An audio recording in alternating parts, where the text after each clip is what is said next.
What does it mean to be a conservative? Is it about having the right opinion on certain social issues? Is it supporting certain economic policies? Or is it simply voting for the right candidates? In our interview today, I'm having a conversation with Robert P. George and Andrew Walker about religious liberty, the common good, and the true heart of conservatism. Robert George currently serves as McCormick Professor of Jurisprudence and Director of the James Madison Program in American Ideals and Institutions at Princeton University, and he is widely considered to be one of the most influential conservative intellectuals of his generation. Andrew Walker serves as Associate Professor of Christian Ethics at the Southern Baptist Theological Seminary and an Associate Dean at the School of Theology. He also leads the Carl F. H. Henry Institute for Evangelical Engagement, is a fellow with the Ethics and Public Policy Center, and is the editor of a new book with Crossway entitled Social Conservatism for the Common Good, a Protestant Engagement with Robert P. George. Let's get started.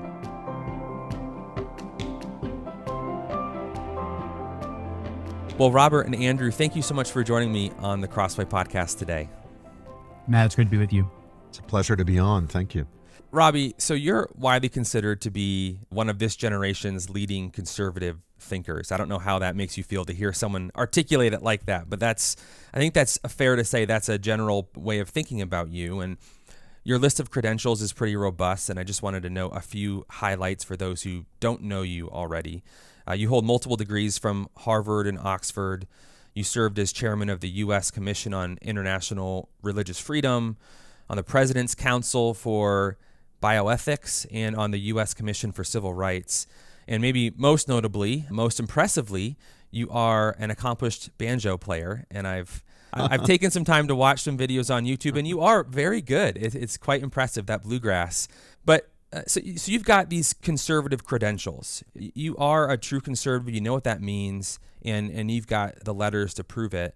But I wonder if you could then walk us through that. When you say that you're a conservative, first, what do you mean by that? What does that word actually mean? What's the essence of what it means to be a conservative? And then why is that where you would land? Well, the first thing I want to do, Matt, is to assure you that I came by my bluegrass banjo playing honestly. I was born and brought up in the hills of West Virginia. Both of my grandfathers were coal miners. And of course, in Appalachia, in the heart of Appalachia where I was born, banjos are issued to little boys at birth. So I got mine. And I learned to play it, and I still play it, and I love to play it, and I play it as often as I can, and I play with different people in different groups. But I love bluegrass music. It's what I call Appalachian classical music. In a certain sense, it's the soundtrack of my life. And it goes pretty well with being a conservative, although I certainly didn't always consider myself a conservative. You've asked about what that means. Well, of course, these terms do not have fixed, eternal meanings. A set of beliefs that might count you or qualify you as a conservative in some cultures, in some circumstances, at some points in history, might qualify you as a liberal or a reformer or something else at another time. So I'm not too hung up on the labels, but I'm happy to accept in our cultural circumstances today and these historical circumstances the label conservative. But I would insist that we need to distinguish American conservatism in some important ways from European conservatism.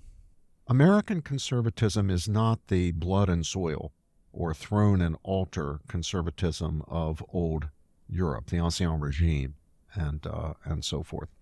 Whatever's to be said for or against European conservatism or that type of conservatism, American conservatism is different. In a certain sense, American conservatives like myself or like Andrew are old-fashioned Madisonian Tocquevillian liberals. Right. But we are regarded today, of course, as conservatives.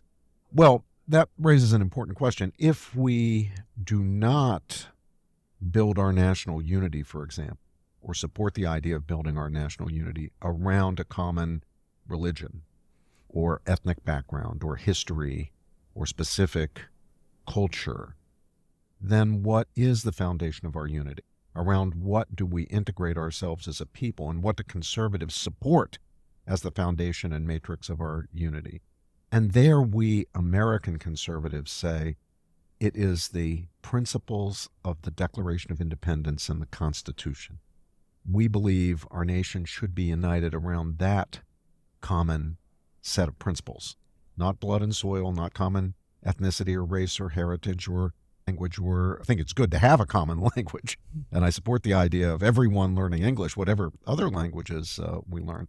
We don't find our national unity by integrating ourselves around those factors, even a common religion, although we do have a deep heritage in the United States in the biblical tradition. Rather, it's the idea that we should conserve the principles of the Declaration that all men are created equal, endowed by their Creator with certain unalienable rights, and the principles of the Constitution of the United States and the institutions that are created under that Constitution or by that Constitution precisely to effectuate our founding principles. So if that's what you consider to be the essence of American conservatism, how would you contrast that to the essence of American progressivism or American liberalism in the newer sense of that term? From its very origins, progressivism, in the American sense, was hostile to the Constitution. That's not a polemical statement on my part. It's just a description of fact. When Woodrow Wilson, one of the founding fathers of progressivism, was sitting in the chair I now occupy at Princeton before he became governor of New Jersey and then president of the United States, when he was a political scientist and a political theorist serving as the first McCormick Professor of Jurisprudence at Princeton University, he made the argument against the old 18th century Constitution and emphasized the need, as he saw it, for constitutional revision, for a new constitution. He regarded, as did his fellow progressives, the old Constitution, the Madisonian Constitution, as a Newtonian document that was unfit for a Darwinian age, that the new problems we face, the new challenges, the new opportunities of industrialism and the globalizing economy and so forth, that all of new communications, that all of these things required us to give up the old Constitution with its institutions that made legislating slow and deliberate and that were, in a certain sense, that wasn't in a certain sense inherently conservative, and move to something more like a European parliamentary model that would enable government to legislate quickly, remove the checks and balances and the things that got in the way of responding to changing circumstances in a very timely way. When progressives couldn't pull it off, when they couldn't persuade the American people to give up their old Constitution, because the Americans liked their old Constitution. They didn't want to give it up. Progressives couldn't sell the idea of giving it up. Progressivism gradually shifted to the idea that, well, okay, if we can't replace the old Constitution, let's reinterpret it. Let's treat our Constitution as a, quote, living, breathing document. Right. Here's where the living Constitution idea comes in. And we will authorize the doing of the things we want to do, the building of the administrative state and so forth, by reference to evolving constitutional principles, to the living Constitution. So, Andrew, this new book that you've edited, a book that explores Dr. George's thinking and relevance for the conservative movement broadly, but even for evangelical Christians in particular. The book is entitled Social Conservatism for the Common Good. So we've kind of heard a little bit about what conservatism means in this frame. What do you mean by the common good?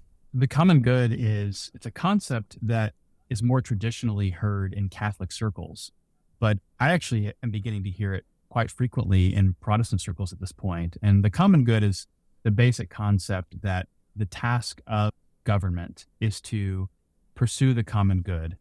And the common good is a set of affairs where all of the varying constituencies and the component parts of civil society, that they're effectively able to reach their full potential and they're able to flourish. And this also means that everyone can experience these goods in common without having to detract from the goods of others as well while they're pursuing these goods. So my family pursuing our common good doesn't actually harm the family of someone else in my community who is also pursuing their common good. And I should also add, there's not just really one common good. There are lots of common goods. And those relate to the various institutions within society. So a family has a common good. The government has a common good. Universities have a common good. Corporations have a common good. The idea here, though, fundamentally, is that all of these various institutions, again, are freed up to reach their end or reach their potential that is consistent with what they're there for. I mean, the reason that this concept is so central to the book, and honestly, an issue in my own teaching that I'm really trying to advance and with my students, is because the notion of the common good, I think, in Christian thought, it rescues us from potential pitfalls in two directions. And one direction is what I would call quietism or pietism, where you simply bypass all responsibility for public engagement, and you see political engagement as just a Russian activity. Let the pagans have the polis, so to speak. Yeah. And then the other error is what I would call triumphalism, the idea that Christians have to be absolutely at the center of society for society to have any chance of survival at all.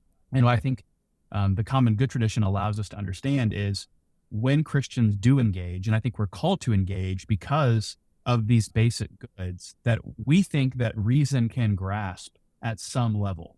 So the good of family, the good of preserving one's life, the good of having political stability, whether we call that a basic good or not, the idea of us having functioning societies that work together. And so as Christians enter the public square, we understand that it's really not about preserving our own self-interest. It's about preserving a space in society for all people to flourish, whether they're Christians or not, because we all are participants in this creation order that we believe God has ordered. And because all human beings, whether they're Christian or Muslim or atheist, they are all made in God's image, and they all possess those rational capacities for reason and deliberation and judgment that, again, we think even the fallen man with fallen reason can grasp at least some notion of this moral order for us to organize society around.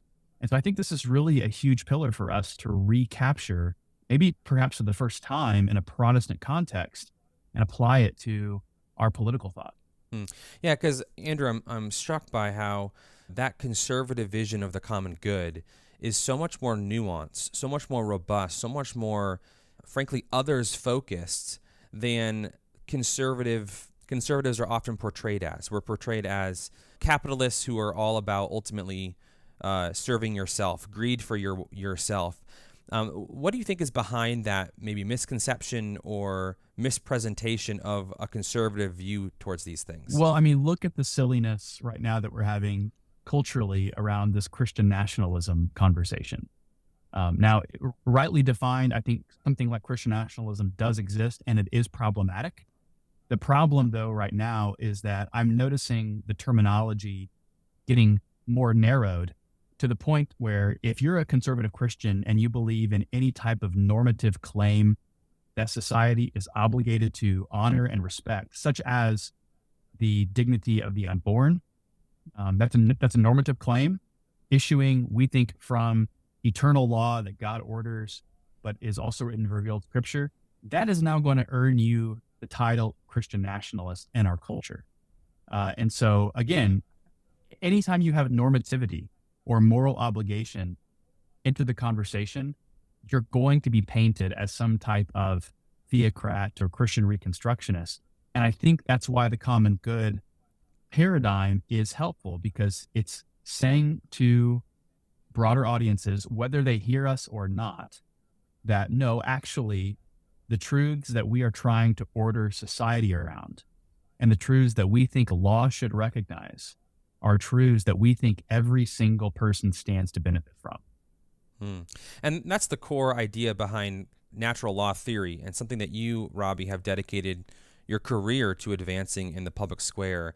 I wonder if you could succinctly define, for those, again, who might find that term unfamiliar, what do you mean by natural law, and how is that the basis in your mind for a just, well-functioning society oriented around the common good?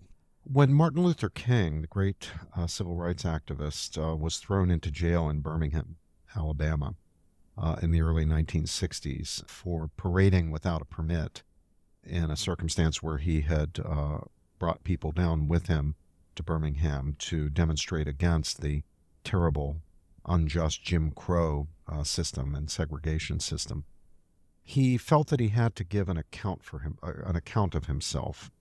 And he had to give his reasons, provide the public with the reasons for his lawbreaking. He did break a law. There's no question about it. There was a law on the books against those kinds of demonstrations.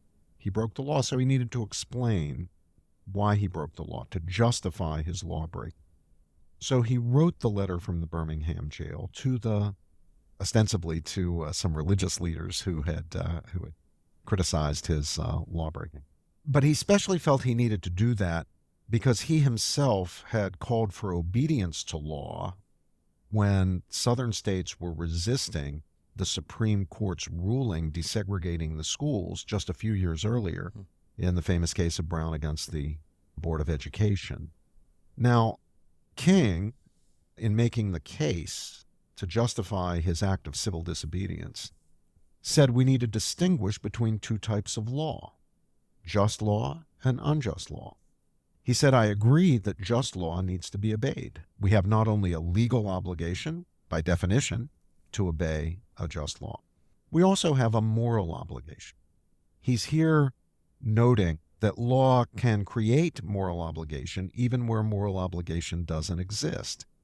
For example, if you have an intersection with no stoplight or no stop signs, you would have no moral obligation to stop. You would have a moral obligation to drive through carefully, but no strict moral obligation to stop. But once the law comes into play by putting a stop sign, or a pair of stop signs, or four stop signs, or putting up a stoplight, now you have an obligation, if the light's red, to stop, or if you're coming up to the stop sign, to stop. And that's true even if you disagree with the law, even if you think, well, you don't need a stop light or stop sign here because people can drive through carefully. Or you think, well, they put the stop signs in the wrong direction.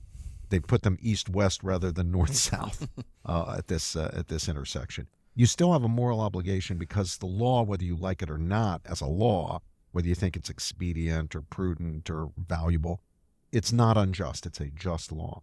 But, King says, unlike just laws, unjust laws do not create moral obligation. In fact, King goes so far as to say unjust laws should be disobeyed.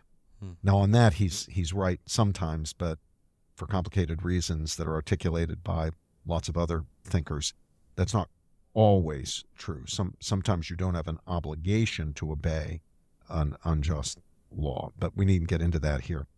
The key thing is that King distinguished these two types of laws, just from unjust. Now, the question then became, King says, I'm using his language here, not mine. Question becomes, how do we tell the difference between the two? He says, a just law is in conformity with the higher law, the moral law.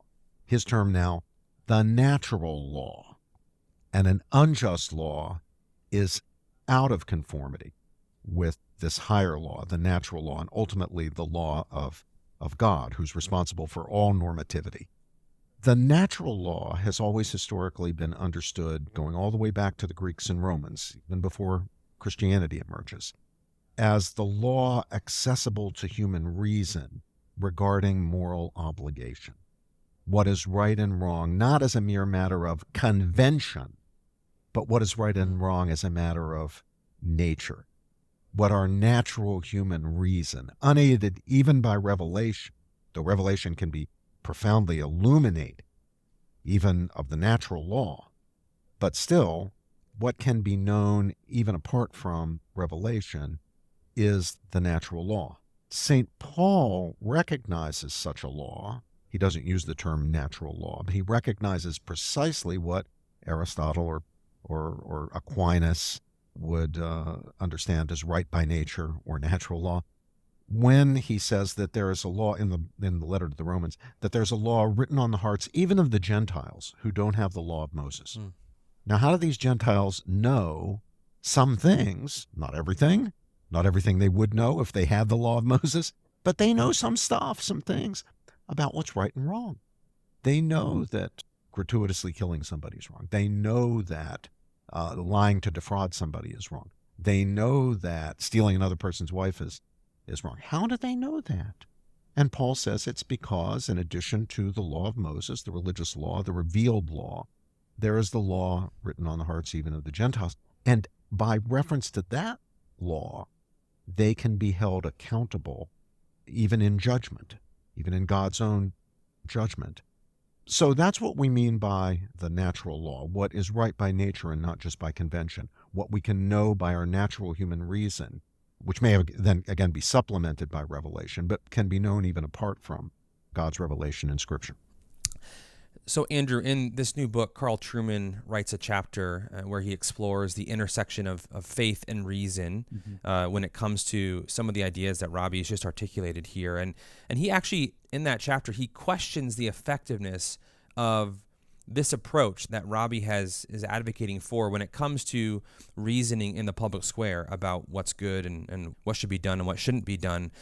He notes that these natural law arguments that we've just heard articulated, they assume, let's say, a common understanding of what it means to be a human, of what humanity is all about, what our end even is, what flourishing actually entails.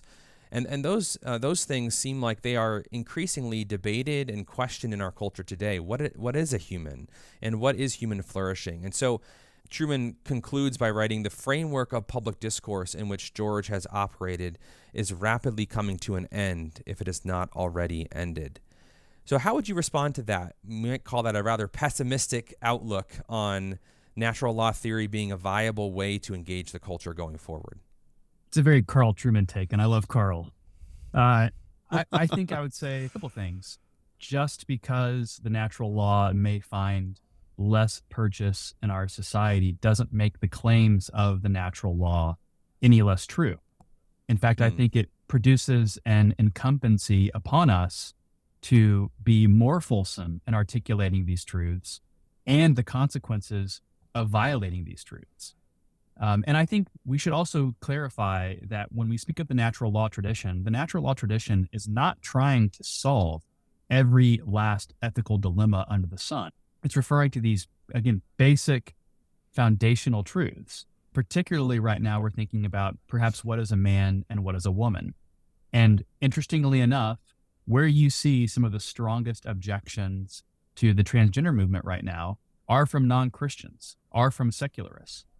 And that to me is actually living proof that the natural law does have purchase, because you have individuals who are recognizing, hey, we may not be theists perhaps, but we're recognizing that there seems to be no end to the chaos of the transgender movement because we are subject to a givenness of our bodies.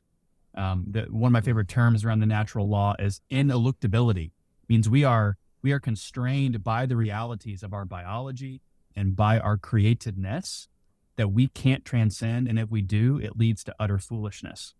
One other thing I would say about a claim kind of like Carl's is we shouldn't think about the value of the natural law simply or only for its apologetical purposes. And it is that, definitely. But it shouldn't be just that. And I'm writing a book right now on the natural law. And one of the emphases that I'm trying to argue for is that the natural law, while it is apologetical, it's also explanatory. And one of the reasons that Christians should gain greater facility with the natural law is that it helps us understand the structure and intelligibility, the moral order that God has posited. So it helps us understand both kind of that external moral order, but then it also helps explain the very principles of moral action, how we grasp moral truths. And so I think if we're going to have any outward-facing apologetical future, we're going to have that catechetical influence inside the church. And so I think if we're going to have a natural law seminar at our church, don't just couch this as, if you learn these 4 arguments, you're going to convince the Harvard philosophy professor. You very well may not, because that person is as equally rejecting revelation as they are our understanding of reason. Rather, use this as an opportunity to equip the body of Christ to understand how God made us and how we are bound by those truths inescapably, whether the outside world wants to play by those rules or not.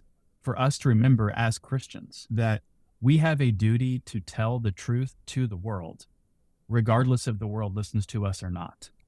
So we're saying what is true, regardless if it's received as true. And oftentimes it's received as foolishness. But again, that's where we have to go back to Scripture and to say, we have a category for our words being received as foolishness, but it's the power of God unto salvation to those who believe. Robbie, have you noticed in all your teaching any difference in how students are reacting to the natural law tradition as you articulate it? No, I've been teaching at Princeton for 37 years. I came right out of graduate school just after finishing my law degree and then my PhD. And students react the way they, the way they reacted in the fall of 1985 when I arrived on campus. They're surprised by these arguments and these modes of analysis because, for the most part, they haven't been exposed to them before. Even those from Christian backgrounds, even those from Catholic backgrounds. And the Catholic Church has been the main transmitter and bearer of the natural law tradition historically. It predates Christianity. It goes back to antiquity, back to Cicero and Plato and Aristotle, the Greeks and the Romans. But most students have not been exposed to these arguments, and they're surprised by the power of the arguments and the way the arguments enable us to get a critical perspective on dogmas of contemporary secular progressivism that people, by and large these days, just accept without thinking, accept uncritically. And when they realize that these dogmas are extremely vulnerable to rational critique, well, this changes things altogether. This discombobulates them. This opens their minds. This gets them thinking. And that's as true in 2022 as it was in 5. Now, it's probably the case that students arrive at universities today more thoroughly indoctrinated than they did in earlier generations. But all this means is that the surprise is still there, maybe even a bit greater, because they're so shocked that what they read in a New York Times editorial seems not to hold up to careful, logical scrutiny. Now what do we do? Well, and the natural law, it may not ultimately persuade that for moving someone from a position of disagreement to agreement, but you know what it can be really effective at is disarming the confidence that someone has if they're more progressive. Absolutely. And so I've noticed this is absolutely I've noticed that, again, you take our friend Ryan Anderson. Ryan Anderson goes on national TV and he's debating someone who's very stridently progressive. Ryan very calmly and rationally explains a natural law teaching around natural law or around marriage. And guess what happens? The person who was very strident is kind of taken back and they're realizing, I might need to step back here a little bit. And so it's very, very successful at disarming strident progressive opinion. I can't tell you how many times I've had the experience or seen Ryan Anderson or Sharif Girgis or Melissa Moskella or Daniel Mark or any of my other students catch their interlocutors looking like deer in the headlights, not having the slightest idea how to respond because they've never encountered these arguments before, and suddenly they feel their power, especially as critical arguments, dismantling the presuppositions, attacking and dismantling the presuppositions of liberal secularism. Most liberal secularists don't know that they have presuppositions. And when suddenly those presuppositions are smoked out, put on the table for review, my goodness, they don't hold up very well as presuppositions. Let's talk about marriage, that issue that you guys have just raised. Robbie, I know you've been writing and speaking about marriage for many, many years, particularly during the Obama administration. You were publishing books about marriage, trying to push back against their efforts and the broader cultural efforts to redefine marriage. And as we all know here, since 2015 and that Obergefell decision, support for gay marriage has increased in the U.S. Since that decision. I was recently looking at a Gallup poll from June of 2022, and it showed that 71% of Americans support gay marriage, up from 60% in 2015 when the Supreme Court decided that case. So, Robbie, I guess a pointed question to you. Do you think it's fair to say that conservatives lost the argument, not the legal argument, but the social, the public consciousness argument when it comes to gay marriage? For now, but the defeat needn't be permanent. Just as public opinion shifted in one direction, it can shift back in another direction. I think the data that you're pointing to vindicates the argument, the claim, the case I made in my very first book in 1993. The book was entitled Making Men Moral, Civil Liberties, and Public Morality. It was published by Oxford University Press. It was arguing for then what was regarded as a radical thesis. It worked. I got tenure based on it. Radical is better when you're seeking tenure, typically. Yeah, when you're seeking tenure, you say, "Look, I'm gonna prove to you something that you think is crazy," and if you don't even have to prove it, but you need to at least discombobulate people and say, "Gee whiz, I got to think about this some more." And if people are fair-minded, they'll say, "Okay, that's great work. We're going to give you tenure." Anyway, it worked for me. But the thesis was that we have to understand, as Aristotle understood, as Plato understood, as your great-grandmother understood, even if she hadn't been to college or finished high school, law is a teacher. The idea that law or politics is downstream from culture is a classic half-truth. And I don't know what your mother taught you, but my mother taught me that a half-truth is a falsehood. Yeah. It's not the case. And this is a concept or phrase that I hear conservatives mouthing all the time. Well, law or politics is downstream from culture. We have to change culture first before we change law and politics. Actually, it largely works the other way around, because law is a teacher. Law performs what Aristotelians call a pedagogical function. It shapes understanding. So just as law is, it's true, shaped in part by other aspects of culture, law is a part of culture, and it shapes other aspects of culture. So it's both directions. The stream flows, if you will, in both directions, which means that the flowing stream's a really bad metaphor here, and people should just abandon it. But you're saying in this case, the change in the law has actually been a bad teacher for our culture more generally on this issue. Sure. Yeah, and that's true with lots of things that are bad in our culture, is changes of laws. Think about the changes of law to move from a fault to a pure no-fault divorce regime. People at the time thought, well, that won't actually have any impact on the quality of marital relationships or people's desire to be no longer married or to get divorces. It'll just make it easier for those who are in bad relationships to get out of those bad relationships. Now, any serious anthropologist, historical anthropologist, or sociologist knew or should have known that's actually not true. That the law surrounding marital dissolution will shape people's understandings of what they're doing, what they're getting into, what their responsibilities are, what they're about, the quality of their commitment, and so forth in the marriage. So, Robbie, one of the things that you're perhaps best known for is your close friendship with Cornel West, as you call him, Brother Cornel. And for those who don't know, West is an outspoken socialist who has vocally supported many progressive policies like abortion and progressive candidates like Bernie Sanders for many years. And I know that people ask about your relationship with him often. I watched a number of interviews that you did together, and it's almost always a big focus of the conversation is that relationship that you have.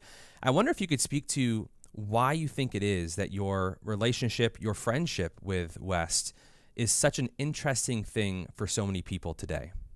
Well, I suppose in our deeply polarized and coarsened culture, people are surprised when people who have pretty strong disagreements and strong opinions and are active in social and political life and who disagree quite profoundly have a bond of friendship. It's a shame that such a thing is surprising and noteworthy, but it's the reality. It's where we are, I guess. Do you think that friendship is as uncommon as we maybe assume it is? Or do you think there's something... I sure hope not. Yeah. I sure hope not. But there's no question that society is deeply polarized, such that people on the competing sides don't recognize those who disagree with them as reasonable people of goodwill, fellow citizens who disagree with them. They assume people can't, on reasonable grounds, disagree with me. Therefore, if they disagree with me, it's got to be not a problem of reaching a different conclusion by thinking. It's that they're bad people, that they're bigots, that they're snobs, that they're elitists, that they're haters, that they're just bad guys. They're Nazis, they're fascists, they're communists. There are bad guys. There are plenty of bad guys. There are plenty of people of bad will. That's all given that. But they're on both sides, and they're people of goodwill on both sides. And Cornell and I are just trying to model that. And, we love and admire each other, and we have a deep bond, I think, that has to do fundamentally with our shared commitment to truth-seeking scholarship and to non-indoctrinating, genuinely intellectually liberating education. We run our classrooms the same way. When we teach together, which has been a great joy and blessing in my life, he teaches the way I teach, by exposing students to the best that has been thought and said by the best thinkers on the competing sides of whatever the question is. He doesn't see it as his mission any more than I see it as my mission to make sure that the students come out thinking like I do. We want to empower them to think more deeply, more critically, and for themselves. We want to encourage our students, the young men and women placed in our charge and trusted to us. We want to encourage them to be determined truth seekers and courageous truth speakers. And we try to model that too for them. That's the best way to teach, by modeling the attitude toward learning that we want our students to emulate. Andrew, some conservatives might look at the approach that Dr. George is really well known for. He's gracious, he's ironic to the other side. He tours with people like Cornell West and has that kind of friendship and dialogue. And they might respond to that and say, we've tried that. We've tried to be friends with the other side, and look where it got us. Moral relativism is rampant. Conservative ideas have all been but expunged from the major centers of cultural power and influence. What we need now is not Irenicism, but boldness. We need to be willing to fight for these important principles. How would you respond to that kind of thinking from the conservative listening? So, I think, and I know you're not saying this, but I think that there is a mistaken kind of bifurcation in our culture that divides Irenicism from boldness and from courage. And I think we need to have both of those things. I think that what we need to reject is arrogance, cruelty, any type of bigotry of those types of ideas. But fundamentally, if we are Christians, we are commanded by our Lord to behave in certain ways towards outsiders. And I don't think that's, to use the language of Professor George, I don't think those are just merely instrumental goods. I think that those are basic goods. I think kindness and respect, honesty in representing someone who you disagree with fairly, that's an issue of truth. It's an issue of reciprocity, so therefore it's an issue of justice. And so, again, we aren't called to do these things just because they're going to be successful. I remind my students all the time, there was no one more winsome or kind than Jesus himself, and Jesus still was put on a cross. So these methods aren't necessarily pathways to victory, but they're pathways to obedience, and they're pathways to integrity, and they're pathways to truth, which is what we're called to emulate. So now I wonder if we could do something of a lightning round where I've got a few more questions that you each could speak to really briefly, and I want to hear from both of you on each of these. All right, so first question, Robbie, for you. Over the next 5 years, what will be the biggest threat to conservatism? Well, there is, of course, the temptation to despair or to use impure and improper means out of a fear that we're about to lose everything. So I want everyone to stay calm, stay steady, be determined, be courageous, but not sacrifice your principles in the very cause of trying to uphold and vindicate. Andrew, what would you say? I would say that conservative Christians such as myself need to understand that what can fly on the right is not always conservative. I've just finished reading a book by Matthew Rose called A World After Liberalism, looking at radical right thinkers. And so I am noticing an influx of some of these kind of hard right elements encroaching. And so I think we as Christians need to understand that we're not Nietzscheans, we're Christians. And so that we don't adopt kind of blood and soil conservatism, that we adopt a conservatism of creation order, but is also buffeted by a call to love our neighbor and to defend the dignity of the weak and the poor and the marginalized and the oppressed. Robbie, on a scale of 1 to 10, how bullish are you on the issue of religious liberty in America right now, with 10 being the most optimistic? 10. I'm on the board and executive committee, what we call the corporation, of the Beckett Fund for Religious Freedom. And we've just had a wonderful string of victories over the past several years at the Supreme Court of the United States. And I see more victories in the offing. I see clear skies ahead. I also note that the ADF, the Alliance Defending Freedom, which is another outstanding religious liberty public interest law firm, has won a string of victories, and they're doing great. I think we're getting the message out to our people finally after some fits and starts about what religious liberty is and about the need to respect religious liberty for everybody, not just for me, but not for thee. I think we're getting a much sounder understanding of religious liberty and its limits into place among our own people, and I think more broadly in the society. I think a lot of good work is being done in the churches and in the synagogues, in the mosques, to help people to understand religious liberty and its importance. So I'm bullish on that one, I must say, Matt. How about you, Andrew? Do you feel equally optimistic?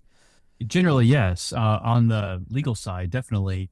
We still have a lot of work to do at the cultural level to change hearts and minds there, but that's hard to do when you're not at the commanding heights of culture. And so that means we as Christians have to do that where we can in our churches. And I know, for example, in almost every class that I teach, I am trying to add an element or a section of religious liberty in it. I think for a long time, a lot of Christians just kind of deferred to the First Amendment as the basis for religious liberty, which is good. But to ask those bigger philosophical, theological questions of, is this at all tied to our faith? And so I just know students are more interested in that issue today.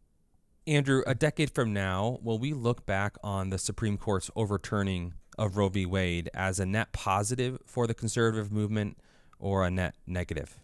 Oh, goodness. I'm not a fortune teller. I'd have to say... I'll ask you to put your prophet hat on. Yeah, it's got to be a net positive for the simple fact that we removed the most substantive pillar that made a culture of life impossible, which was Roe v. Wade.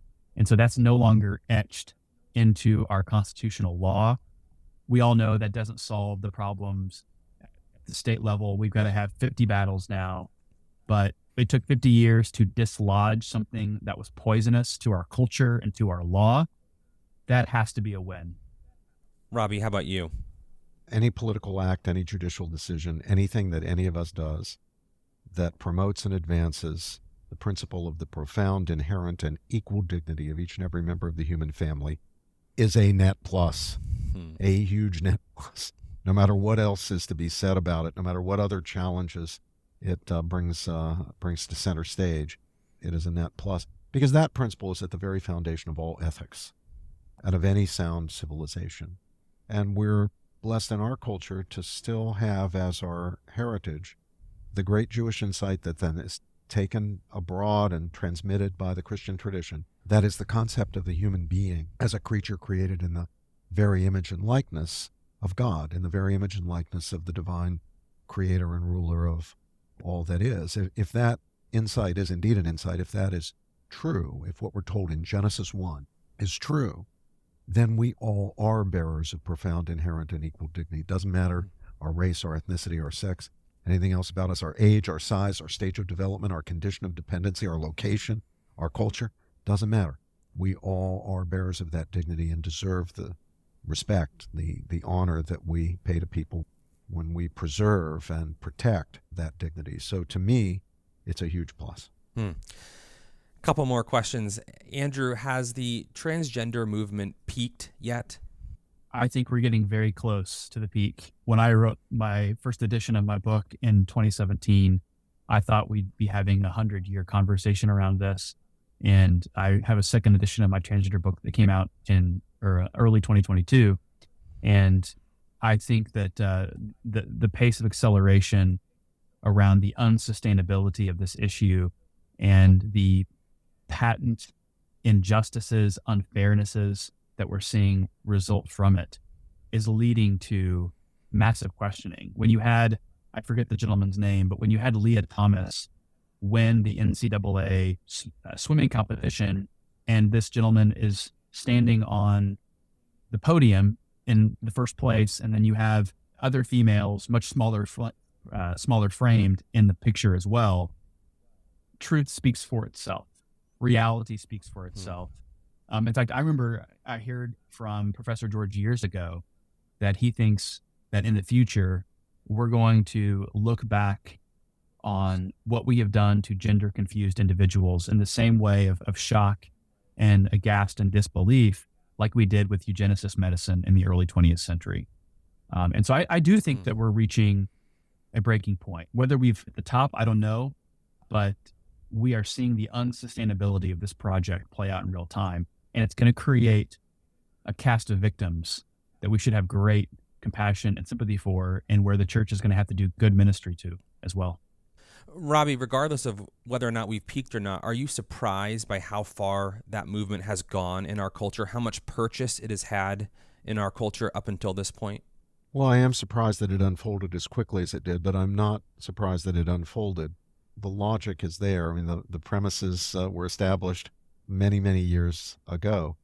It's in the foundations of the sexual revolution, the pseudoscience of Kinsey, the mainstreaming of softcore pornography by Hugh Hefner, the ideological work done by Reich and people like that. So you can see where the logic takes you. It was just a question of how fast the logic would take us there, and it took us there quicker, I think, more swiftly than I would have guessed. But I'm not surprised with where it ends up. Now, the good news, it seems to me, is you already are seeing the signs of the collapse. The closing of the Tavistock Gender Clinic in London, I believe Europe's largest such clinic, the cutting back of the legal permissibility of the mutilation of children in European jurisdiction after European jurisdiction, the hungry look in the eyes of American trial lawyers, the plaintiff's bar. All of this tells me the tower is going to come down, and it's going to come down perhaps a little quicker than I thought it would. Well, Andrew, Robbie, thank you so much for taking the time to talk with me today. This was a fascinating conversation, wide-ranging over so many different important issues in our culture today, and we appreciate you taking the time. Thank you, Matt. Thank you. It's a pleasure.